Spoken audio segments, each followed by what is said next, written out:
Yay, I made it, y'all.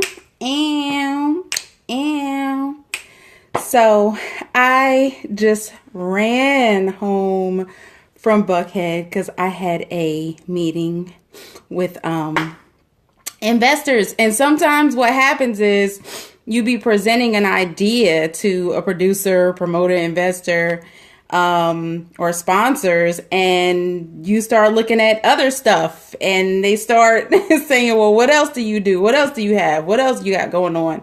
So the meeting was hype and it was a great meeting. For those who are just joining in, I'm talking about, my live was supposed to be at 9 o'clock tonight, but everything happens for a reason. And tonight was a good reason because what I'm talking about tonight actually is about what I was just doing, which is talking and meeting with investors for my production.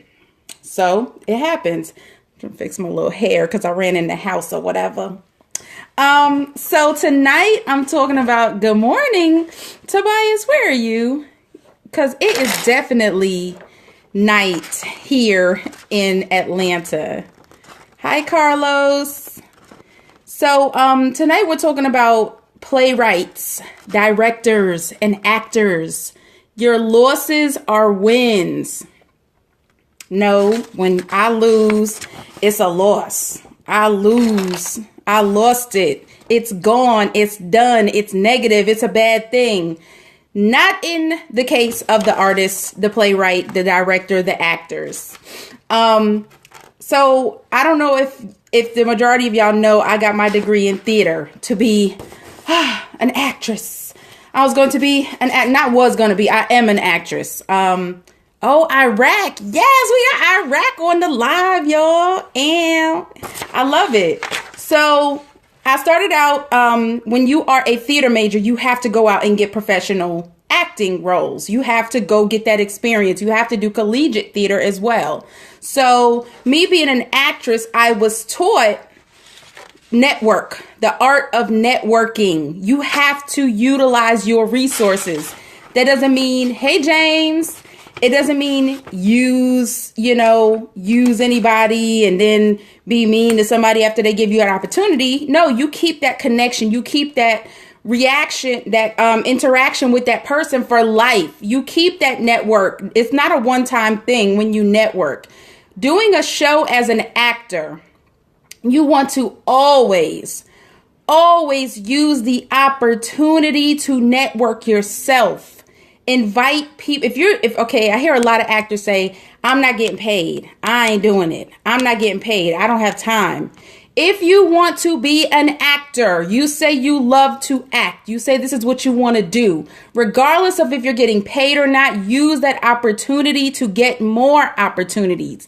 Meaning, invite agents, invite directors, invite people who you know can get you opportunities.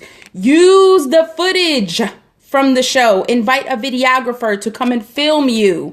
If you have a couple of dollars to give the videographer, a photographer to photograph you during this free show or this free film that you're doing, you are to utilize these people. So I hear a lot of people say, like actors say, oh, they using people. They using me. They using. Nobody's using you. You need the opportunity to get to the next level for somebody to see your talent. And the director is utilizing you because they want their work to be seen. So you need the director and the director needs you. So nobody is using you. Okay. You're utilizing each other for the network. The network is how you utilize each other. My first production, I creative directed a concert for an artist. The concert was called Married to the Music. I told the artist Solo.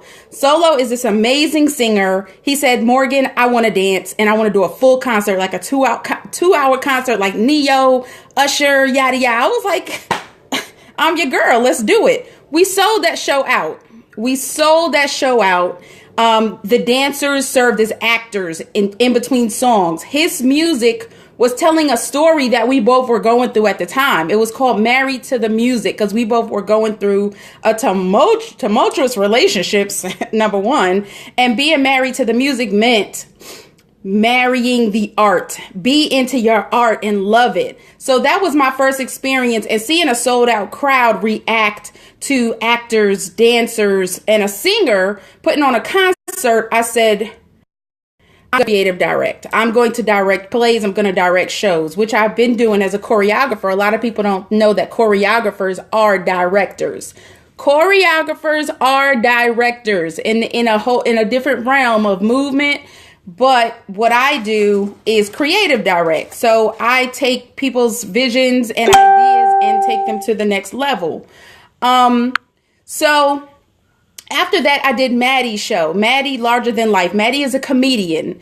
I got two dancers, and she wanted to dance, and she'd do her comedy act, her variety show. The actresses / dancers that did that show and Maddie, they had so much work to do because I wanted to create a underground vintage type show for Maddie. I said, Maddie, write all your jokes out, know what you're going to say and the order you're going to say. But it's going to be an improvised comedy show. But this is the order of show. I need you to stay on task. That was my second show I directed. Then, I was a school teacher. I wrote about 25 productions for my students because I couldn't find published works that they could relate to. Even like Shakespeare, we turned Romeo and Juliet into a urban hip hop Romeo and Juliet, and it's the bomb. I still got it, and I'm gonna do it with adults. It's gonna be dope. But that takes me to my middle school productions. As students, my students would always say, Miss Jones, I'm sick today, but I gotta rehearse. Miss Jones, my mom said I got a doctor's appointment, but I'm coming to rehearsal. I'm coming to class. My students will come to class to leave after class, or they would go to their doctor's appointment and try to get to theater class because they wanted it. For some reason, once we get to be adults, we lose that dedication and that passion for the dream once we feel like something has failed us. Once we feel like, oh, I didn't get the role. Oh, they never call me back. Guess what I had to do? Create my own opportunities. I started writing my own productions for adults. I actually, my first professional production was Welcome Home, Uncle Silky, which was at the Triad Stage in 2016. It was written by Ampson Hughes and Corey Jones. That was the first play that I directed professionally. And I say professional as a freelance artist. There are professional theaters, union theaters that hire directors, yada, yada, yada. But in my world, I'm a professional director. I have had experience as an actress, as a director, and with my degree. So doing Welcome Home, Uncle Silky, I noticed that the two playwrights and the cast wanted this play to work. They wanted it. Therefore, they did promotional videos. They passed out flyers. They went to events with me. We walked the streets of Greensboro. Me as a director and the playwrights had a whole different realm of promotion than the cast did. I required the cast to do things, but as a director, I want my work to be seen. I want my actors to be seen. I want the playwrights to be seen because we're utilizing each other. It's all a network and it's a circle. So nobody's using anybody. We're all working together as one big network. So when me and Corey were out in the streets passing out flyers, and social media exists, you are making contact with the people. The people see my face. They see my big hair. They see the Flower Child brand. So when they see the Flower Child brand again, they're going to say, oh, that's the lady that was directing a show. She gets it in. She does her thing. And I know that she probably, whatever this is that she got going on, she is probably dope because she was out there talking about it. So Welcome Home, Uncle Silky sold out 3 shows. This is an indie production. This is not a professional production where patrons pay to come see shows. This is an independent show. Welcome Home, Uncle Silky sold out 3 productions because of the tenacity and the dedication of the cast. So if you're an actor and you're in a show that's not paying, or it's paying you a little bit, get your butt out there and promote the show. If you don't believe in the director or the playwright, you have no business being in the show. You have no business even auditioning for the show if you don't believe in the show or the playwright or the director. Believe in those people, because they're giving you an opportunity to be seen by whoever is coming to see the play. You don't know, 6 degrees of separation. You don't know who's sitting in that audience.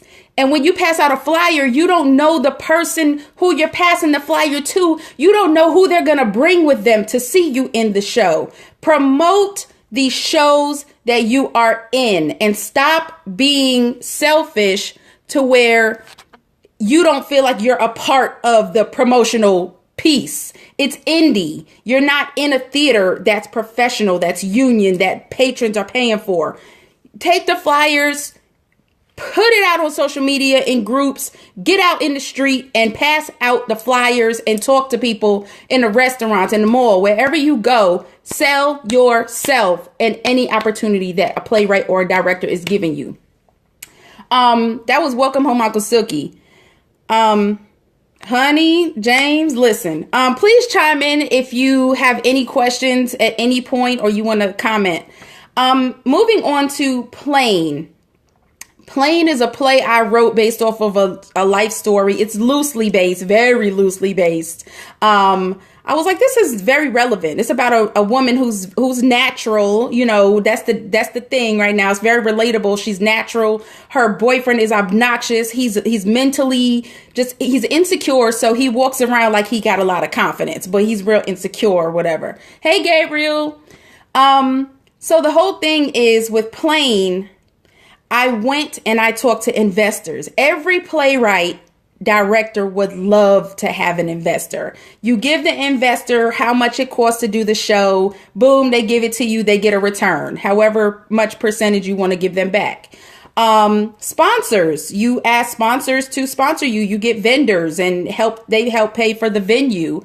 Or you can get sponsors to be in your program. Let them pay a couple of dollars to be in the program, and that helps you pay for your venue, helps you pay for lights, helps you pay your cast, whatever the case may be. So, y'all, I went to investors. Nobody believed in the vision. If nobody believes in your vision, playwrights, directors, I'm going to say playwrights. You have a play. Nobody believes in your vision. You have to have it yourself. You got to hustle the funds to make it happen because it's your vision, right? So you have your vision. I'm about to cry. Okay. I started Uber driving as a result of me leaving my job and having all these artistic visions. I had a family member who sponsored me. It was like, I believe in you. Let me help you. I had a barber, Gene Blackman, invested in my coloring book. But when it came to my play, it was like I sat down with people every day and nobody really wanted to invest in the show. I had to Uber the funds to do my play. Also, I asked my cast that they were contracted to do promotional videos. My cast also had to pass out flyers, and my cast had to sell tickets to be in the show. They had to sell tickets to, sell tickets to get paid for the show, which they did an awesome job of doing the promotional videos. Carlos Massey was a huge help. Because he knew how to do little app stuff. I've recently learned, and I still use Carlos's commercials. I have had someone from Atlanta come and say, he asked somebody who was like the person to talk to in theater in Greensboro. And somebody told him, Morgan, you need to contact Flower Child. And he did. And he came and was like, let me help you. Like, he filmed a commercial for us, and it was awesome. The commercial did great. But when it came down to the casting for my show, the people that were casted in Plain were so hungry. When I tell you, hunger doesn't mean desperate. Hunger means you believe in the vision. It means you believe in the director, playwright. you believe in the rest of your cast. Xavier, how do you get in the company of investors? Like, are there networking events to attend, or is it more so groundwork? Xavier, I've been running since 2001 as a freelance playwright, director, choreographer. So I meet people who say, I would love to see your work. Can we sit down and talk? I would love to invest in you. This is all me walking in places and making appearances. When people ask me to come to their events, I pass out my business card. And if you go to my website, I have a donate tab, and it'll tell you a little bit about why we need funding, because I'm ran totally by myself, freelance. So I like to get in the company of people and talk to them face to face versus text messaging or social media. I do talk to people on social media, but it's not as, hi, Steven. It's not as great, of an impact when you are texting or typing. Get in the company of people, go network in your city, go to different venues and just pass out your business card with a smile on your face and that eye contact. The integrity in your character speaks volumes. If you're a playwright and you sit in the house all day and you don't like nobody, or all you do is talk about people on social media, of course ain't nobody gonna want to, support you, Xavier. So yes, definitely get out. And I get in the company of investors by running my mouth and smiling and talking. And that's not fake. That's who I am naturally. I'm naturally a bubbly spirit, So Plain sold out 3 shows, not 6, because I'm using both hands. 3 shows, Plain sold out. Plain is a cabaret. There is no other all African American cabaret in the world, in history. My mother used to play cabarets for me all the time. I didn't see Us on there. I didn't see Us. I saw stuff like Stormy Weather, Carmen Jones, stuff like that. But I didn't see cabarets, with Us. So I wanted to create something that involved us singing, dancing, and acting with a romance. Women being sexy, but being classy at the same time. I had never seen that. So it's amazing because that show sold out Friday night. Those people go home and they talk, right? And then that second show sold out. Same thing happened with Welcome Home, Uncle Silky, because the cast and the actors were so dedicated and looked at the show as an opportunity for them to shine, to be seen, as well as they believe in my vision. For me, when I create a show, I try to create bright characters so that the actors in my show can shine. Every single character in my shows shine, because if no role is a small role, whether you got 1 or 2 lines. When you show up to a Flower Child production that I'm directing, and in this case I wrote, you are going to love the characters and you're going to relate to them. So it's always, for the actor, it's always an opportunity to be seen by somebody in the audience. Now, here's the doozy. Y'all, I lost my entire life. I thought I did. The guy that came from Atlanta, his name is Don. He said, I got a deal in Burlington. Okay, so after Plain was done, all of these people, I want everybody to listen to this very, very closely. My inbox was packed with people saying, I missed the show. Oh my God, my friend saw it. She said it was amazing. I had people taking so many pictures, but the show was over, y'all. So people couldn't get tickets to come see Plain. Me being the people loving somebody that I am. Oh, I got to do Plain again. And we got to do it for the people, because as an artist, as a playwright, director, that's what you do. You do art for the people, to inspire somebody, to teach somebody, to give the people a message. That's what God put you on this earth for. That's why he made you an artist. I got a theater, 360 seater, y'all, in Burlington, which is only 25 minutes from Greensboro. I said, oh, these people want to see it again. Okay. All I got to do is post it on social media. They're going to come. So everybody keep posting, keep talking to people, keep passing out flyers in the streets. Honey, when I tell you out of 360 seats, I said, I'm doing 2 shows because I got faith in my show. I said, we gonna sell it out again. All these people want to see it again. Yo, 30 seats sold in the first show that day. It was a 3 o'clock and an 8 o'clock. And the 8 o'clock, 30 seats sold. All of those people that said that they missed it, that they wanted to come, that they're getting tickets, they were not in the audience, okay? People can't get babysitters. People have to show up to work at the last minute. People have to, their husbands did something for them. I don't know. Their girlfriends planned something. They fell asleep. Their leg was hurting. They fell out the tree the day before.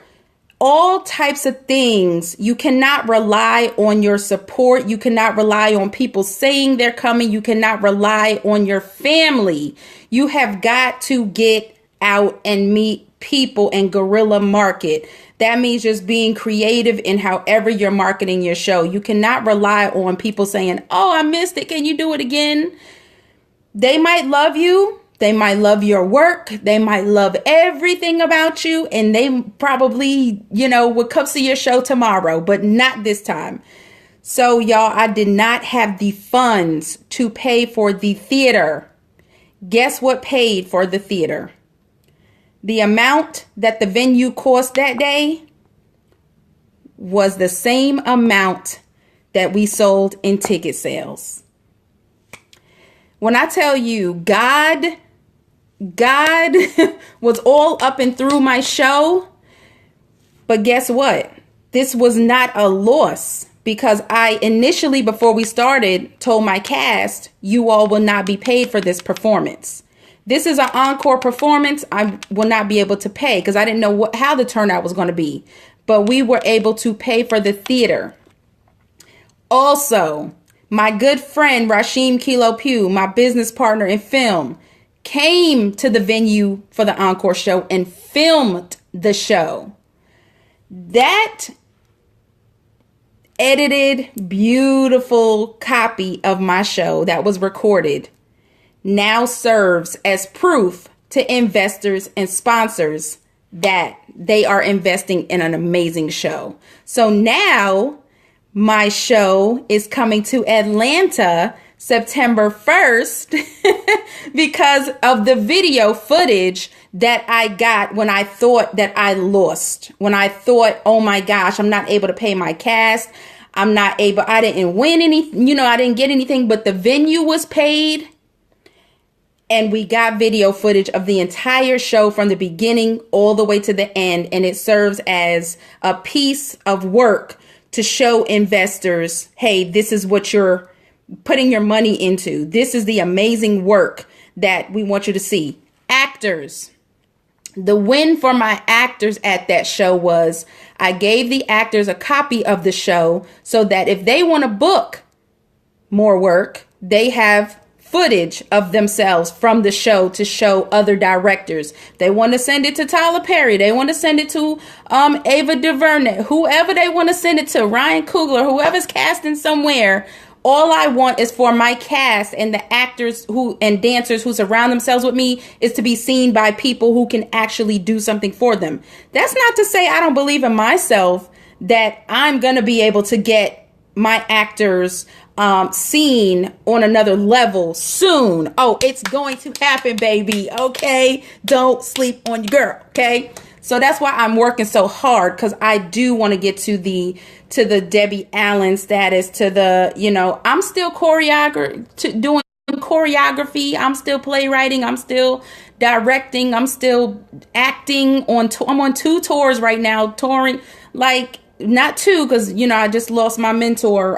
But Beauty Shop is on hold currently. But I'm on a tour from Porn to the Pulpit, and Minister Danielle Williams McCord told me the other day, a couple of weeks ago, do not, just because you had something happen, where people didn't show or 2 people were in the audience, still think big and believe in the work. Believe in your work, playwrights, directors, actors, believe in your work and have some passion about the directors that you're working with, actors. Have some passion about the playwrights. The playwrights are pouring their hearts out late at night, writing these works and lines for you to, when you speak a playwright's lines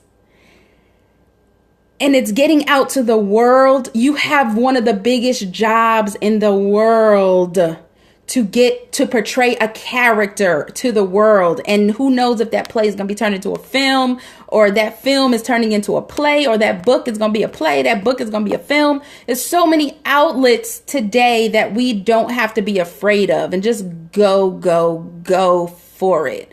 So your losses are not losses, they're wins all day. If you are passionate about the work, if nobody invests in you, invest in yourself and get that team behind you. My team, North Carolina plane cast, I told them, I said, y'all, investors are not wanting to pay for y'all to come to Atlanta because it's a lot of money. It's just a lot more, because then you got to pay for the venue. You got to pay for y'all. Guess what? God put it in my heart. God said, Morgan, keep going. I got you. I know you believe in your cast. So take your North Carolina, the people who've been rocking with you, take that cast to Atlanta. You will have the funds. If I provide you with an extra hustle, if I provide you with an investor that loves the play, if I provide you with sponsors, if I supply you with a check in the mail just from me, it's going to happen, and your cast will be in Atlanta on September 1st. So Atlanta, get ready, September 1st. I will be putting the flyer out soon with the venue and the information, and I do have some Atlanta actors who are in it. It's just going to be a great day, and we're going to rock out. So thank you everybody for watching. I am so overwhelmed right now because I got a lot going on behind the scenes that I can't talk about. But yeah, I can talk about playing because it's mine, but I'm working on others' works that require me to shush.